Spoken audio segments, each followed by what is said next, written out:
मखदूम साहब की दुआ भी थी। मखदूम साहब जेके अल्फाज मुंहिंजे लाइ ॻाल्हाया ऐं उन क़ाबिल त न आहियां, पर मखदूम साहब जी इहा जेका नज़र आहे उनजी नज़र जी ख़ूबसूरती आहे जो मूंखे क़ाबिल सम्झे थो। ऐं इंशाअल्लाह मखदूम साहब पाण बि ईमानदार माण्हू आहे, सुठो माण्हू आहे, सिधो माण्हू आहे ऐं पुरखलूस माण्हू आहे।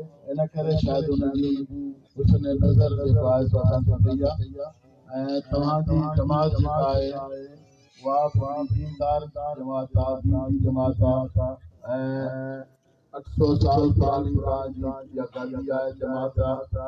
ऐं इन में सभु जेके आहिनि से दीनदार माण्हू आहिनि। हिन में को दहरियो, को अलाह खे न मञण वारो या ॿिए कंहिं क़िस्म जो माण्हू कोन्हे। इंशाअल्लाह दीनी जमात आहे। असांजा जेके पुराणा बुज़ुर्ग रहिया आहिनि उन्हनि सभिनी दीन जे ख़ातिर सफ़र कया, इन मुश्किल इलाइक़े में आया, दीन जी तबलीग कई, माण्हुनि खे मुस्लमान कयो, दीन ते आंदो ऐं वॾी ख़िदमत आहे।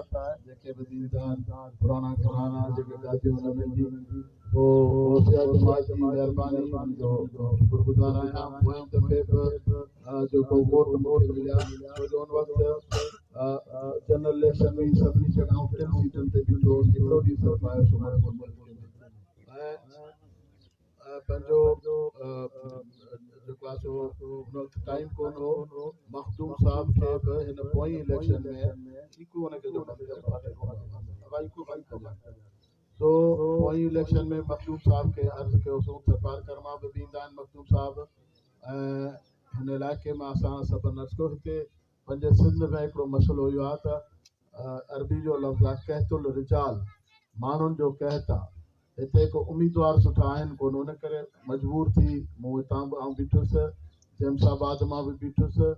मखदूम साहब खे बि अर्ज़ु कयो। मखदूम साहब जो हितां ॿियनि दफ़े इरादो कोन कि रुॻो आउं छाछरे मां बींदुसि, पर हिते को कैंडिडेट ई कोन्हे।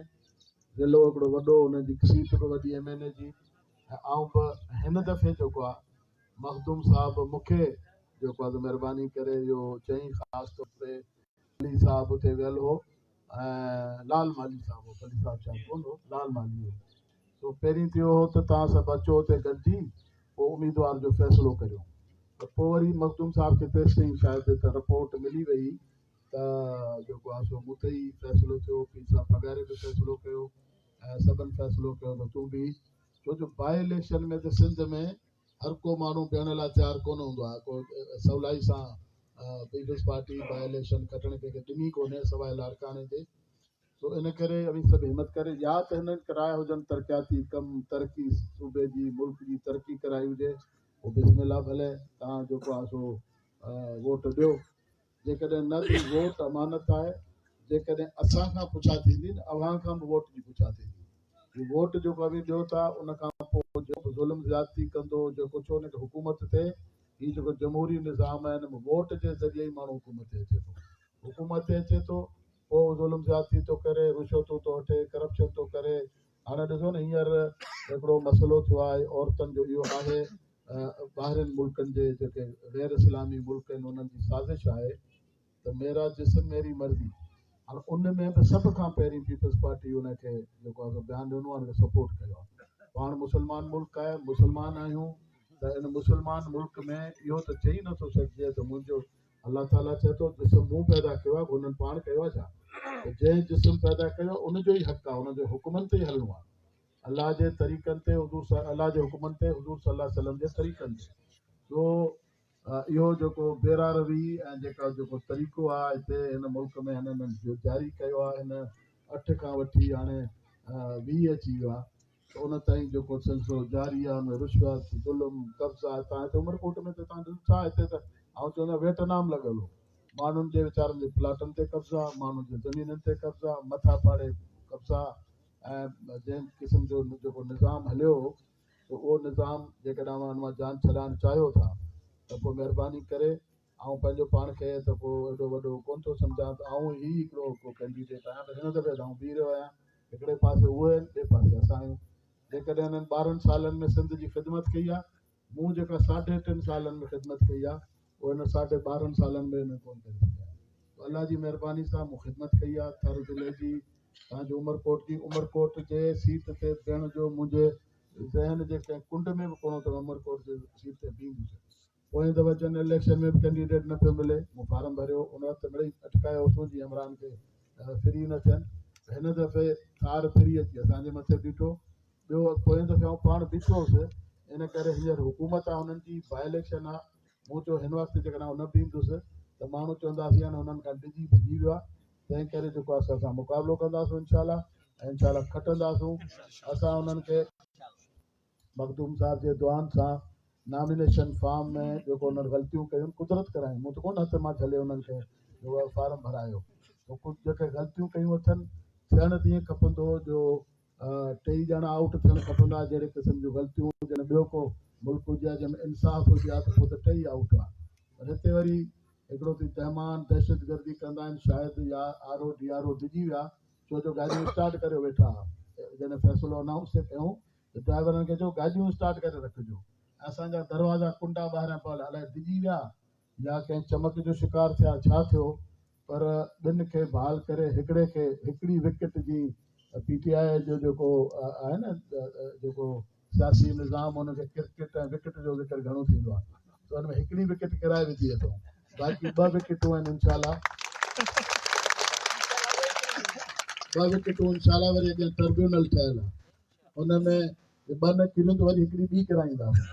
वरी अॻियां वेंदो हाई कोर्ट में, पोइ हिकिड़ी वरी हाई कोर्ट में किरायो, न त सुप्रीम कोर्ट या ट्रिब्यूनल, 2 किराए ॾींदियूं त महिरबानी। न त इलेक्शन में त कंफर्म आहे इनशाला, इलेक्शन में त कंफर्म आहे, आवाम पाण सां गॾु आहे। पर हुन खां अॻु में इनशाला अधु धकड़िया करे छॾींदासीं। हींअर बि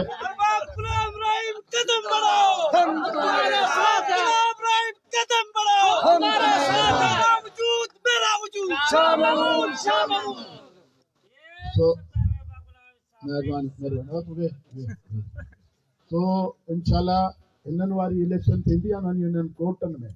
पाण हिते इलेक्शन कंदासीं हे कोर्टनि जे हवाले, ऐं इहो अलाह जे तरफ़ां थियो आहे, मुंहिंजे तरफ़ां कोन्हे। न त हाणे हमेशह इलेक्शनूं लड़ंदा रहनि था, फार्म ग़लति छो भरियो।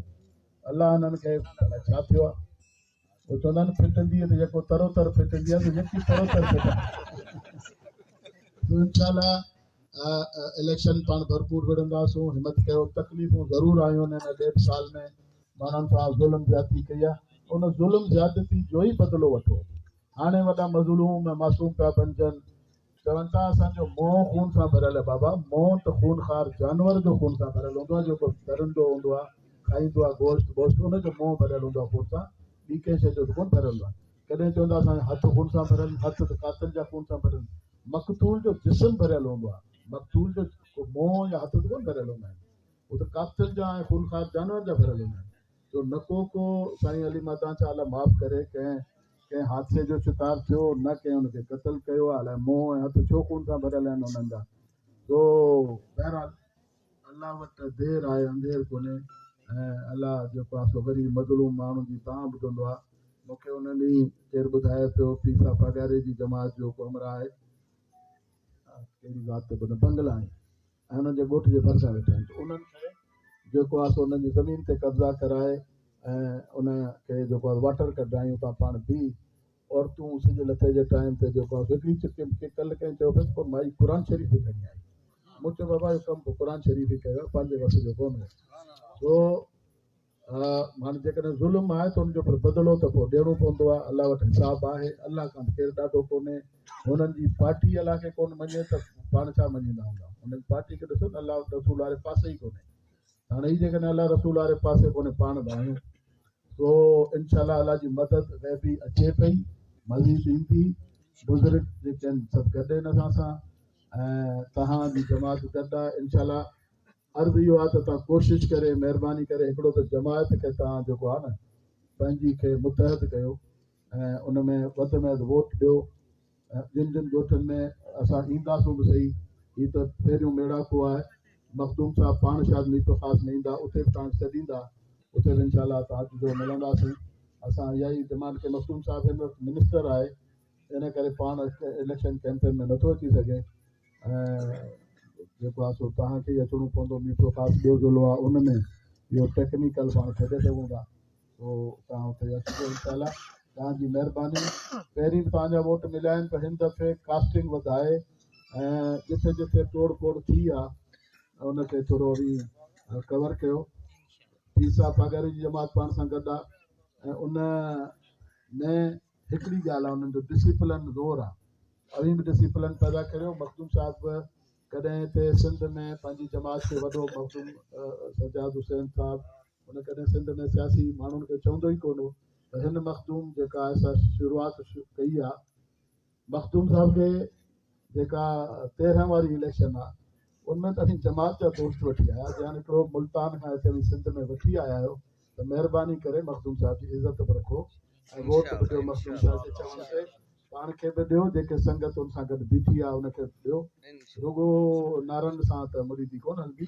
मखदूम साहिब जेकॾहिं पीसा पगारी जी जमात मुतहद आहे त हली मुतहद थियो वठी आया। उन वक़्तु असांजी राय शामिल कोन हुई पर हाणे असांजी राय शामिल आहे। जॾहिं शुरू में मखदूम साहिबु आयो पर असांखे ख़बर कोन्हे त हीअ जमात जेको आहे सो थोरो लूज़ किरदारु अदा कंदो। सो लूज़ किरदारु महिरबानी करे अदा न कयो थोरो मज़बूती सां। ॻाल्हि सची आहे पाण सिंधी मखदूम साहिबु चयो मुंहिंजे नाले चईंदव सचा आदमी आहे त सच त ॻाल्हाइणो पवंदो न। सो महिरबानी करे मज़बूती सां कयो ऐं विकटूं किरियूं पियूं आहिनि। पहिरीं त इनशाला अवां खां अॻी विकटूं ईंदियूं किरियूं लखियूं किरनि विकटूं त पोइ आख़िरी वरी अवां जो एक धक्का और दो गिनती हुई दीवार को एक धक्का और दो वारो कमु। महिरबानी तव्हांजी। अस्सलाम वालेकुम।